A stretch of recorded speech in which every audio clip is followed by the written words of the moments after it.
थोडा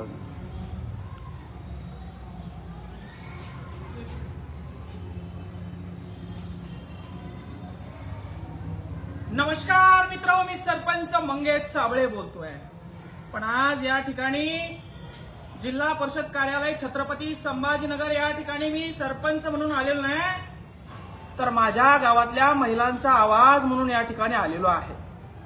माझ्या गावातील महिला आहेत, त्यांना 2-2 किलोमीटर पाणी डोक्यावर आणावं लागतं, प्यायला पाणी नाही।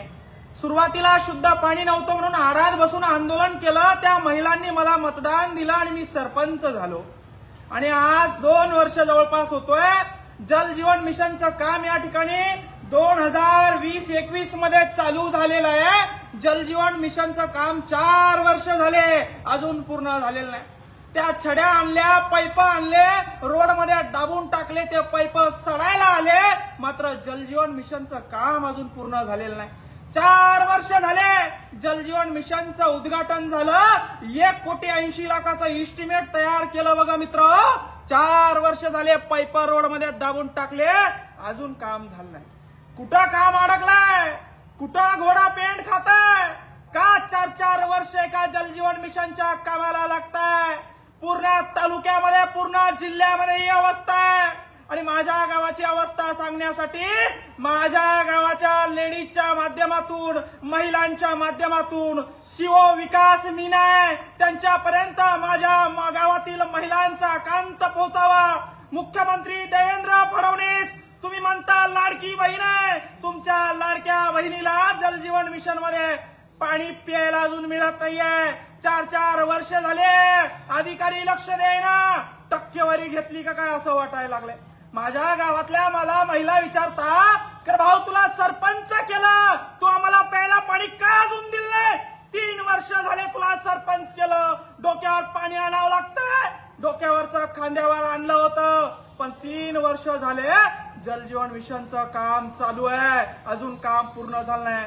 यांच्या सीओनच्या, डिप्टी सीओनच्या, वाघमारेंच्या आणि जे काही डेप्टी इंजिनियर आहे त्यांच्या ताटाखाली काहीतरी वडगणं लावले असतील, म्हणून हे कामं थांबलेले असतील। आणि ही वस्तुस्थिती पूर्ण महाराष्ट्रात आहे। आणि म्हणून सीओला विनंती आहे, हे इस्टिमेट आहे जल जीवन मिशनचं, 1,80,00,000चं इस्टिमेट आहे।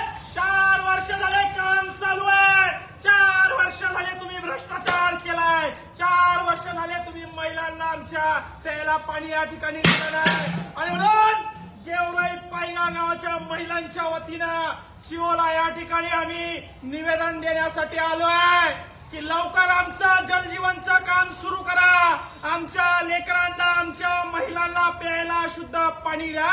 हे फक्त निवेदन आहे, तुम्हाला हात जोडून विनंती आहे। सरपंच होऊन 2-2.5 वर्ष झाले, शब्दपूर्ती केली नाही, त्याचं कारण असं आहे, ठेकेदारानं काम कंप्लीट केलं नाही। ठेकेदाराची अवकात नव्हती काम कंप्लीट करायची, तर काम घेतलं कशाला?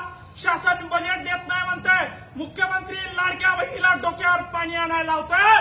आणि म्हणून महिलांच्या वतीनं एक विनंती घेऊन विकास मीना जे सीओ आहे जिल्हा परिषदचे IAS अधिकारी, त्यांना विनंती करण्यासाठी आलो आहे की पूर्ण महाराष्ट्राची वस्तुस्थिती जी आहे, पूर्ण संभाजीनगर जिल्ह्याची वस्तुस्थिती आहे, पूर्ण फुलंब्री तालुक्याची वस्तुस्थिती आहे, मला त्याच्याशी काही घ्यायचं नाही। माझ्या गावात 2020 साली तुम्ही उद्घाटन केलं जल जीवन मिशनचं, आज 5 वर्ष झाले नळ अजून आले नाही। मी गावात जायला मला नाक राहिलं नाही। महिला मंडळ मला रोज विचारतात, नळाचं काय झालं, पाण्याचं काय झालं, नळाचं काय झालं, पाण्याचं काय झालं। या सीओ लोकांनी टक्केवारी घेतल्या असाव्या, त्या वाघमारे इंजिनियर आहे त्यांनी टक्केवाऱ्या घेतल्या असाव्या। यांचं कॉन्ट्रॅक्टरवर लक्ष नाही, यांचं कामावर लक्ष नाही। आणि म्हणून मुख्यमंत्री देवेंद्र फडणवीस साहेब, तुम्हाला हात जोडून विनंती आहे, तुमच्या लाडक्या बहिणीला पाणी पाजायची जबाबदारी तुमची आहे। जल जीवन मिशन 1,80,00,000ची योजना केंद्राची आहे, 5 वर्ष झाले काम सुरू, अजून काम कंप्लीट झालं नाही। आणि म्हणून सीओनी तात्काळ मीटिंग बसवावी, जल जीवन मिशनच्या योजनांचा या ठिकाणी आढावा घ्यावा, अजून उन्हाळा सुरू झालेला नाही, अजून तर टाकीत पाणी येत आहे माय बापो. एकदा अजून 2 महिन्यानंतर उन्हाळा सुरू झाला तर प्यायला पाणी नसतं. आणि जर का अशी वस्तुस्थिती परिस्थिती आमच्यावर आली तर आमचा या ठिकाणी उद्रेक झाल्याशिवाय राहणार नाही. एवढा सांगण्यासाठी सीओ साहेबांना, विकास मीना साहेबांना आणि वाघमारे जे कोणी जे आहे त्यांना सांगण्यासाठी आलोय. धन्यवाद मित्र. जय जवान जय किसान.